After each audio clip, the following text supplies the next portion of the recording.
मां कुंती एक ऐसे पात्र है जिन्होंने परमात्मा से सुख नहीं मांगा, जिन्होंने परमात्मा से आनंद नहीं मांगा। कहते हैं वो घटना है महाराज, भगवान श्री कृष्ण जा रहे थे और जन्म हुआ मथुरा में सूरसेन की बेटी जिनका नाम था प्रथा। और वो प्रथा सूरसेन ने उनको रख नहीं पाए, गोद दे दिए। किनको? कुंती भोज को। और कुंती भोज के पास में जब वो प्रथा आई तो उनका नाम कुंती भोज ने कुंती रख दिया। कहते हैं बड़ी हुई, धीरे धीरे बड़ी हुई। विचार करिए स्थानांतरण कैसे परिवर्तन हुआ। जिस पिता का प्यार पाना चाहिए उस पिता के प्यार से वे वंचित रह गई। और वहां पर कुंती भोज के पास में ये बड़ी हुई। बचपन में इसने कभी सुख देखा नहीं, दुखी भोगा। बड़ी हुई, पति मिला महाराज पिलिया का मरीज। पिलिया का मरीज यानी पांडु। पांडु मिले और पांडु की दो पत्नी माद्री और कुंती, यही कुंती। और वो भी पति के सुख को जिसने भोग नहीं पाया, श्राप था पांडु को कि पांडु यदि तू पत्नी का स्पर्श करोगे, पत्नी के साथ पत्नी का संबंध करोगे तो मर जाओगे, समाप्त हो जाओगे। महाराज जीवन में इससे बड़ा नारी के लिए दुख क्या हो सकता है? इससे बड़ा कष्ट जीवन में क्या हो सकता है? जिसने अपने पति का सुख नहीं भोग पाया। हरि हीरे जवाहरात धन संपत्ति सब के सब भरे पड़े हुए हैं, लेकिन पति सुख पत्नी को न मिले तो सब के सब धरे रह जाए, सब के सब बेकार है, सब के सब बेकार है। कोई किसी काम का लायक। क्या होगा वो सुख, क्या होगा वो चीज, वे वस्तुएं कोई काम के लायक नहीं। ये कहा जा सकता है शरीर तो है, इतने सुंदर परमात्मा ने शरीर दिया, लेकिन शरीर देने के बाद इसमें से प्राण पखेरु निकल गए। और प्राण पखेरु निकलते ही महाराज क्या हुआ? प्राण पखेरु तो निकल गए, शरीर शिथिल हो जाता है, कोई काम का लायक नहीं। ठीक उसी प्रकार पत्नी के जीवन में सबसे बड़ा सुख, सबसे बड़ा सौभाग्य, सबसे बड़ा ये कहा जा सकता है आनंद, उसके जीवन में पति का सुख मिले। गोस्वामी तुलसीदास जी महाराज बड़े सुंदर पंक्तिबद्ध करते हैं इस बात को लेकर के।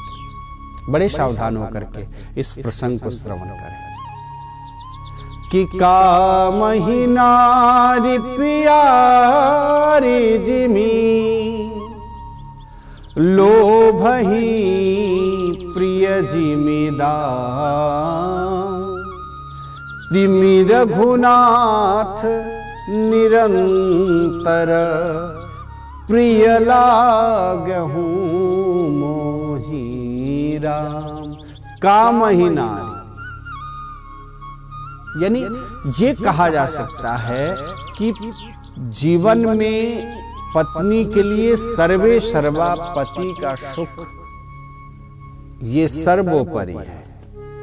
एक बार महाराज क्या हुआ, सहवास की इच्छा हुई पांडवों की, और जाकर के जैसे ही स्पर्श किया प्राणांत हो गए, समाप्त हो गए। लेकिन हाँ, कुंती ने एक कार्य किया था। क्या कार्य किया था? कि तुम जिस देव को चाहोगी वो देवता तुम्हारे पास में जरूर आ जाएगा, उनकी शक्ति तुम्हारे पास में जरूर मिलेगा। अब विचार करिए, दो आपके और तीन माद्री के, यानी पांडव हुए, यानी कुंती से दो हुए और माद्री से तीन हुए, यानी ये पांचों पांडव हुए। फिर उसके बाद में अब देखिए जीवन में क्या हुआ, जीवन कैसे संघर्षपूर्ण चल रहा है।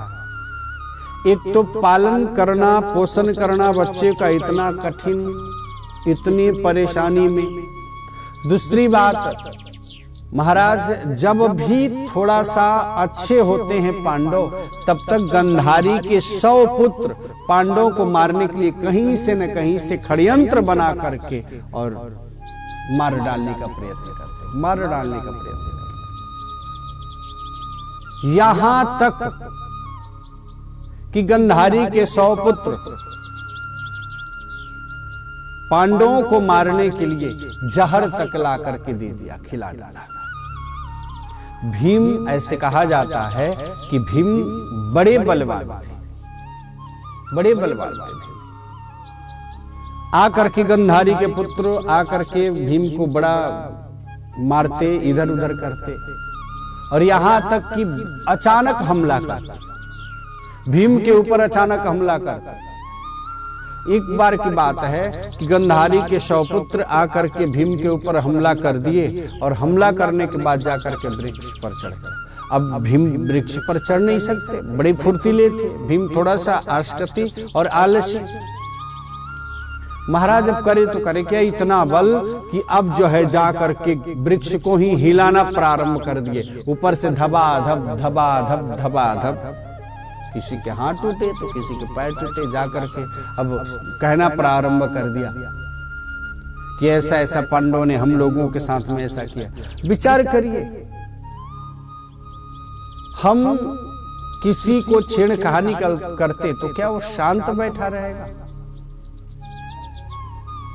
महाराज बार बार चंदन का लकड़ी हो जितना भी शीतल हो, और बार बार चंदन के लकड़ी के ऊपर घर्षण किया जाए, बार बार घर्षण किया जाए, बार बार घर्षण किया जाए, एक दिन ऐसा आएगा समय कि वही चंदन, शीतल चंदन से भी अग्नि प्रकट हो जाती है, वही शीतल चंदन से ही अग्नि प्रकट हो जाती है। कितना सहन करते भीम, कितना सहन करते महाराज। एक बार की बात है, कौरवों ने क्या किया, सुंदर से लड्डू बनाई कि चलो कम से कम ये खाने में तो इतना माहिर है, खाता है तो लड्डू में ही जहर मिला दो। महाराज लड्डू बना करके लाए, उसी में जहर मिला करके और ला करके दे दिया, खाओ, भेजा गया घर से। और भीम सोचे कि चलो खा लेते हैं। महाराज ऐसा हुआ कि भीम उस लड्डू को खा लिए, और जहर का जब प्रभाव जब अंग अंग में गया तो वहीं पे अचेत अवस्था में पड़ गए, मूर्छा पड़ गए, पड़े हुए। कौरव ने क्या किया, उठा करके और ले जा करके गंगा जी में प्रवाहित कर दिया, डाल दिया गंगा जी में, जाओ अब राम नाम से। कम से कम 5 पांडवों में एक तो गया ना, समाप्त हुआ ना। ऐसा मन में विचार करके और कौरव आनंद ले रहे हैं बड़े आनंद से कि चलो अब तो भीम समाप्त हो गया। जो सबसे बड़ा कटा था ये तो निकल गया। और देखिए संयोग ऐसा था, भीम को जब भेजा गया, भीम को जब ये बेग दिया कौरवों ने, तो भीम जो है घूमते फिरते ये कहा जा सकता है दहते हुए जो है नागलोक में चले गए। और नागलोक में जाने के बाद सर्पों ने क्या किया, नागों ने इनको डंस डाला, डंक मारा। और जैसे ही डंक मारा, कहते हैं महाराज 20 कभी कभी ऐसा होता है 20 जब किसी को लगता है ना, तो 20 का ही दवा देने से उसका विष कम हो जाता है। महाराज अब क्या हुआ, जब देखे अब विष तो कम हो गया, डंक जैसे ही मारे, जैसे ही सर्प ने आकर के 2-4 डंक मारा, अब जो है भीम जो है देखे, और देख करके अक्चक करना प्रारंभ कर दिए, अरे मैं कहां आ गया। और वहां पर सर्प ने डंक मारना प्रारंभ कर दिया। अब जो है भीम उस सर्प को लेकर के लगे मारने, हाहाकार मच गई नागलोक, हाहाकार मची। जाकर के सरदार से कहा, नाग देवता से कहा कि ऐसी सी बात है, बताओ तो। आकर के हम लोगों के ही क्षेत्र में आकर के ये जीव मारना हम लोगों को प्रारंभ कर दिया, क्या किया जाए, कैसे किया जाए। कहा कि चलो एक बार पूछो तो सही, आखिर बैर क्या है, क्यों मार रहा है, नागलोक में प्रवेश कैसे किया, चलो तो एक बार पूछो तो सही, है कौन। और उस समय में आकर के नाग देवता आकर के पूछते हैं तुम कौन हो, आखिर कारण क्या है इस नाग को मार रहे हो। भीम जी कहे कि देखो मेरा नाम भीम है। और उन्होंने बड़े ही सुंदर अपनी बात बताई। कुंती मैया, माद्री का, ये सब लोगों का नाम रखा, पांडव का नाम रखा। रखने के बाद में अब नाग देवता कहते हैं अरे ये तो तुम अपने में ही पड़ते हो, रिश्ता जता लिया, लेकिन हुआ तो हुआ कैसे, बता तो सही। और महाराज उस समय में ये कहते हैं कि मैंने तो लड्डू खाया, इतना लड्डू खिलाया मैंने तो खूब खा लिया। खाने के बाद में मैं तो अचेत होकर गिर पड़ा, पता नहीं मुझे अब गिरने के बाद यहां मैं कैसे आ गया, मुझे खुद को पता था। नाग देवता जान गया ये जरूर कारनामा जो है कौरवों की है। और महाराज विष से विष निकाला और वहां से फिर जो है सुरक्षित भीमसेन जी महाराज अपने घर के लिए वापस आ गए। कुंती मैया कहती है जिसने जहर देकर के मेरे पुत्रों को मारना चाहा, हे कृष्ण मेरे पुत्रों को मारना चाहा, यहां तक जलाने का प्रयत्न किया, यहां तक भरी सभा में पुत्र वधू को अपमानित किया गया। 12 वर्ष तक महाराज वनवास, 1 वर्ष तक अज्ञातवास, और हर 3 रोज पर कौरव किसी न किसी नाटक के बहाने और पांडवों को मारने के लिए चले आते हैं। किसी न किसी बहाने नाटक करके और मारने के लिए आ जाते पांडवों को। कहते हैं बुआ तेरा पुत्र धर्म कभी नहीं छोड़ा, भगवान श्री कृष्ण कहते हैं। इतनी कठिनाई आई, इतनी परेशानी आई, इतने कष्ट आया, इतनी परेशानी आई, लेकिन तेरा पुत्र ने कभी धर्म का आश्रय लेना नहीं छोड़ा, धर्म के ऊपर ही टिके रहे। परिणाम हुआ कि 13 वर्ष बीत जाने के बाद कौरवों का विनाश हो गया। युधिष्ठिर जी महाराज को राज तिलक दिया गया। जीवन में कभी सुख तूने नहीं पाया। भगवान श्री कृष्ण कहते हैं किनसे? कुंती मैया से। मैया इतने कष्ट बचपन से लेकर के और अभी तक आप कष्ट ही कष्ट भोग रही हो। पांडवों के समक्ष इतनी कष्ट परेशानी आई, इतना दुख आया, इतनी तड़पन, इतनी परेशानी आई, ये सब तूने देखा। और इतने कष्ट भोगने के बाद तेरे जीवन में कभी सुख नहीं मिला, तेरे जीवन में तो दुख ही दुख मिला।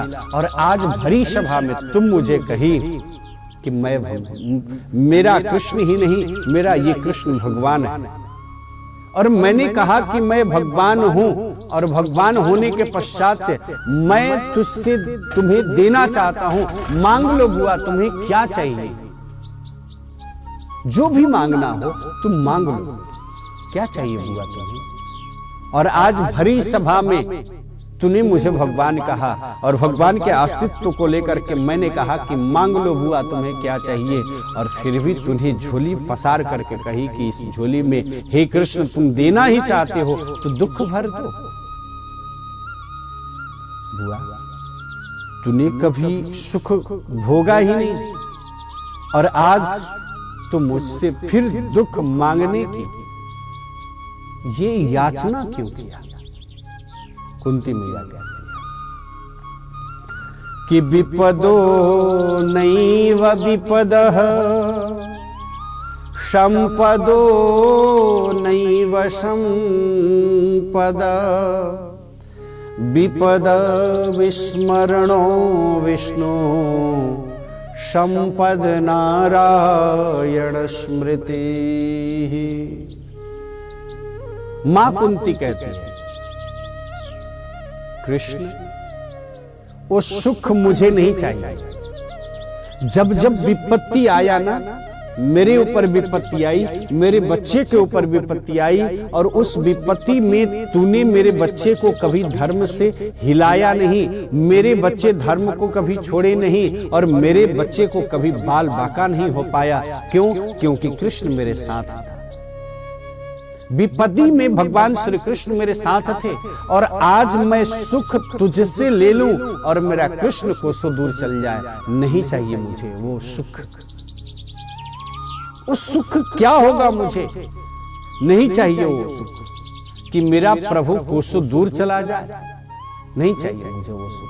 और कहते हैं सुंदर कांड में, बड़े ही सुंदर, कह हनुमंत विपत्ति प्रभु सोई, जप तप सुमिरन भजन न होई, मंगल भवन यमंगल हाजी, द्रबहु सो दशरथ अजीर बिहारी, द्रबहु सो दशरथ अजीर बिहारी। कुंती महारानी कहती है कृष्ण जीव को जब सुख मिलता है ना, और जीव जब सुखी हो जाता है तो भगवान को भूल जाता है, भगवान को भूल जाता है। और जीव के जीवन में जब कष्ट और परेशानी आती है ना, तो पल पल के लिए वो परमात्मा को याद करता है, ईश्वर का याद करता है, परमात्मा को चिंतन करता है। इसी के लिए श्री कृष्ण मुझे जो है सुख नहीं चाहिए, अरे दुख ही दे डालो कि तेरे जाने के बाद कम से कम मेरा कृष्ण मुझे तो स्मरण में आए, मेरा परमात्मा मुझे स्मरण में आए। कबीर जी महाराज कहते हैं, सुख के माथे सील परा, जो हृदय हरि जाय, बलिहारी उस दुख की पल पल नाम जपा, बलिहारी उस दुख कि पल पल नाम जपा। और कहते हैं कृष्ण मेरे पुत्र को जब जब संकट आई, जब जब कष्ट आया, जब जब परेशानी आई, तूने आकर के बचाया। इसी के लिए मुझे सुख नहीं चाहिए, और तू जाते जाते मुझे सुख दे करके जाएगा तो तेरी स्मरण समाप्त हो जाएगी, जीवन ये कोई काम का लायक नहीं है। विचार करें, आज इस संसार में हम सब आए क्योंकि कहा जाता है कि दुख में सुमिरन सब करे, सुख में करे न कोई, जो सुख में सुमिरन करे, तो दुख काहे को हो, तो दुख काहे को हो, जो सुख में सुमिरन करे। जब सुख मिलता है तो क्या करते हैं, परमात्मा को हम भूल जाते हैं, ईश्वर को हम भूल जाते हैं, कुछ दूर चले जाते हैं। और जब दुख आता है तो पल पल नाम याद आती है, हे भगवान, हे श्री कृष्ण, हे राधे कृष्ण, हे परमात्मा, हे हनुमान जी, हे महाराज, अरे कोई ना कोई नाम या स्मरण आता। कुंती यही कहा करती है कि बस हे कृष्ण तेरा नामों का स्मरण मुझे होता रहे, अहर्निश तेरे नामों का स्मरण मुझे होता रहे, यही तुझसे विनती और प्रार्थना है। मुझे सुख नहीं चाहिए, दुख में तुम्हारी याद आती है, और जब दुख में तुम्हारी याद आती है तो जो दुखों से ठोकर खाई न होती, तुम्हारी प्रभु याद आई न होती, जो दुखों से ठोकर खाई न होती, तुम्हारी प्रभु याद आई न होती, जो दुखों से ठोकर। कार्यक्रम ए न्यूज टेलीविजन के माध्यम से सत्संग प्रभात को श्रवण किए। कुंती महारानी ने भगवान श्री कृष्ण से दुख मांगा, कष्ट मांगा, परेशानी मांगी, बस मुझे झोली में भर दो। बस इसी शुभ संदेशों के साथ कार्यक्रम सत्संग प्रभात न्यूज टेलीविजन के माध्यम से आप सब मिलकर के श्रवण किए। कैसा लगा कार्यक्रम, प्रत्युत्तर जरूर दिया जाए। इस छवि को आप सबों के समक्ष पहुंचाने में हमें त्रिलोकी पटेल जी सहायता की, उसके लिए ढेर सारा धन्यवाद। अहर्निश श्रीमद् भागवत महापुराण की कथा लेकर के आप सबों के समक्ष जरूर उपस्थित हो ही रहे हैं। तब तक के लिए जितेंद्र पाराशर को विदा दीजिए।